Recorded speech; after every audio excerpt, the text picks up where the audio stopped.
Breaking news, based on her candidacy for U.S. President, what kinds of economic obstacles does Kamala Harris face? In 5 pivotal swing states, Democratic presidential nominee Kamala Harris is now leading Republican nominee Donald Trump in opinion polls. However, analysts caution that should Harris win the presidency, she will have a heavy road ahead of her when it comes to enacting economic legislation. Political negotiations are expected to be quite active in 2025 due to the expiration of several important pieces of economic legislation. These include the return of the national debt limit, which was postponed the previous year, and tax cuts for people under the Tax Cuts and Jobs Act.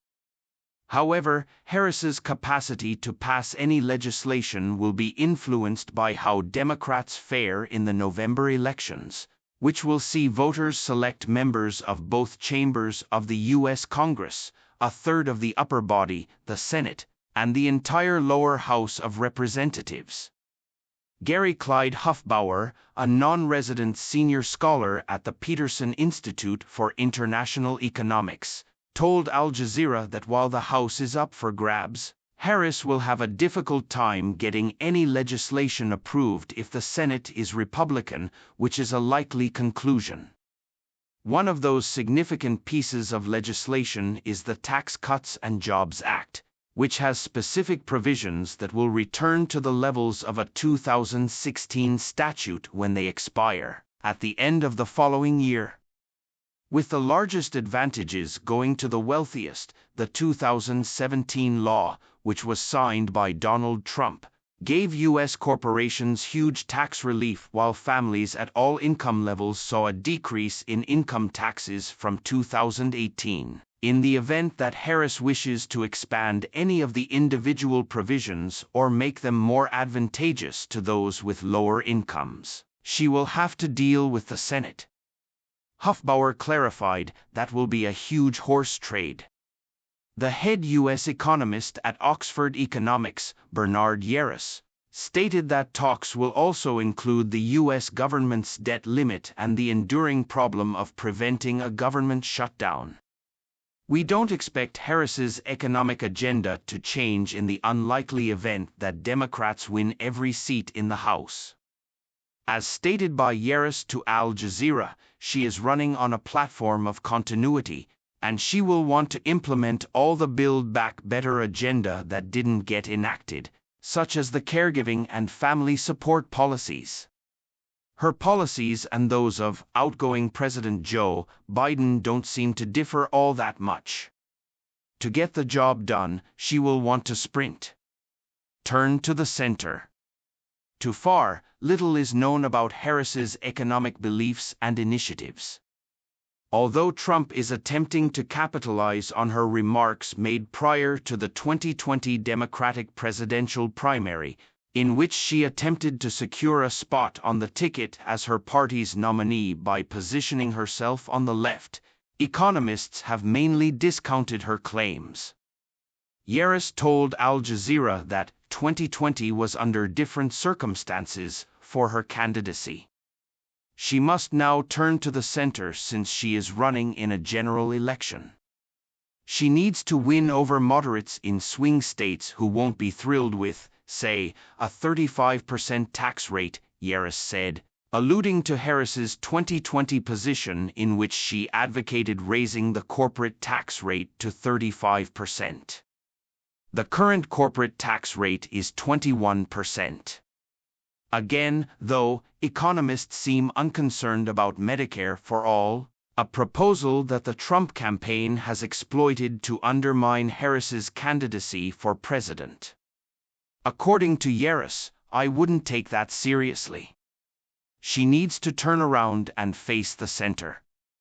The only factor that might make things worse for her is inflation. When opposed to historical highs of 9.1% in June 2022, the Consumer Price Index is now at 2.9%, which is now very close to the U.S. Federal Reserve's aim of 2%. However, actual costs are still far higher than they were before the epidemic. picking up the pieces from inflation. Her approval rating declined in 2022 during a period of high inflation, much like Biden's did, Harris claimed. She will continue to bear the burden of the Democrats. However, as more people get to know her, she is becoming more outspoken. Voters might not hold her accountable for inflation during the Biden administration if her popularity is rising.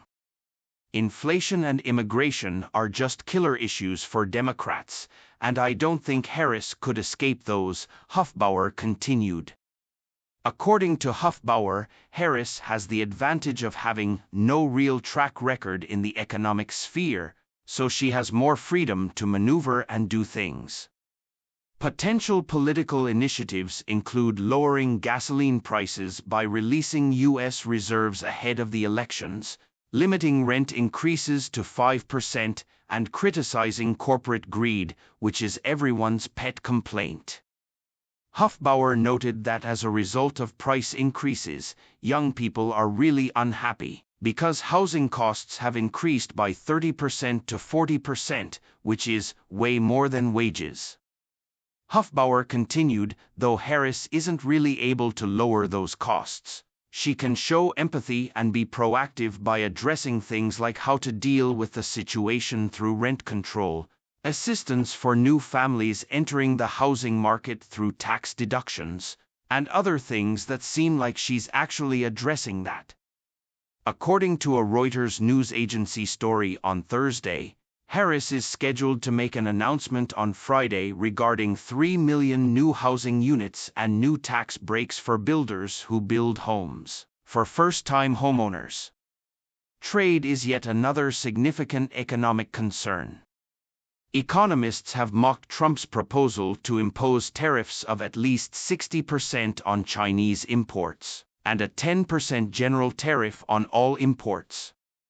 According to Hufbauer, that would be a shock to the world system. On the other hand, Biden has increased specific tariffs while retaining many of Trump's existing ones. Usually, companies pass on increased tariffs to their clients, increasing consumer costs. This may have an impact on the choices made by firms regarding where and how to invest. An extended conflict in the Middle East, which would also fuel inflation and cause prices to soar once more, is the one area where Harris may be severely harmed. Hufbauer stated her danger point on inflation is if the U.S. goes on more of a war footing.